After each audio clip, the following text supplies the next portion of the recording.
Welcome to the Prestige Fitness training series on how to do your payroll. To start, go to the Prestige Fitness webpage. It is prestigefitnessaz.com/train. Pay no mind to the test at the end of train, as this is a test page that I'm recording for this video. Move the cursor over to the password box and enter in your password. You will be taken to the trainer dashboard. From the trainer dashboard, go up to the top of the screen and you'll find the trainer's drop-down menu. Move your cursor down to Generate Invoice and click on it. You will now be taken to the Generate Trainer Invoice screen. You will need to generate your invoice on a weekly basis. You will email this invoice to Joe Genova before 7 a.m. on Monday. I repeat, before 7 a.m. Monday, every week. No ifs, ands, or buts, every week. Any invoice that is turned in late is a $50 late fee, which is pulled out of your gross income. Don't turn it in late. To view your invoice, move your cursor over to the Select a Week drop-down menu and click it. The menu will reveal all the dates beginning on Monday for each payroll week. Select the desired invoice date and click on it. Then proceed to move over to the Generate Invoice button and click on that. One thing to note, if you have a browser that has a pop-up blocker, make sure you disable it or you will not be able to see your invoice. This pop-up is your trainer invoice. I'm going to do the breakdown on what each individual column is. The first column is your date column.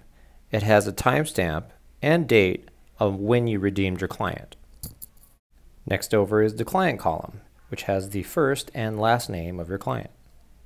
The next column over is session type, which can consist of 60-minute personal training sessions, 60-minute plus, body age, train 1, train 2, massage, classes, and nutrition sessions. The last column is session duration. This is either a whole session or a half session. Down below we'll have a tally and a grand total of all the session types that you have done for that week. The next lines down, where the trainer signature and date are, can be disregarded because you do not need to sign the sheet in order to turn in the invoice. It is all done digitally.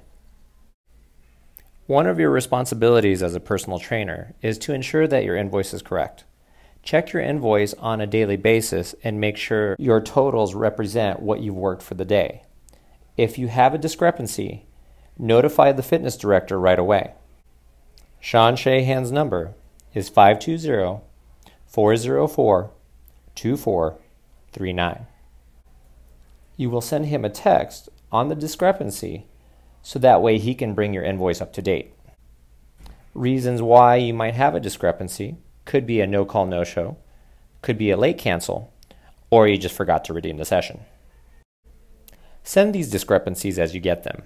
There's nothing more unprofessional than to accumulate a list and to send them last minute on Sunday. Once you are done going through your invoice and everything is correct, click the X in the upper right-hand corner to exit the screen. Now, if you're done training for the week and you have no more clients for that pay period, which the pay period, again, starts on Monday and ends on a Sunday, scroll down to the bottom of the screen, and where the email button is in the lower right-hand corner is where you're going to click. This sends your payroll over to Joe Genova and is finalized.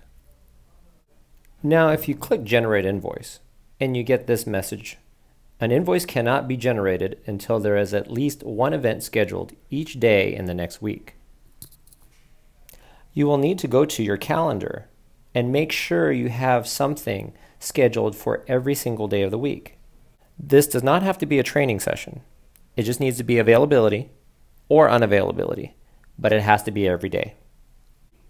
Once you fix your calendar, go back and try to generate your invoice again, and if you have 2 weeks in, you should not have a problem. This now concludes the payroll video. You're now ready to take the exam. Good luck.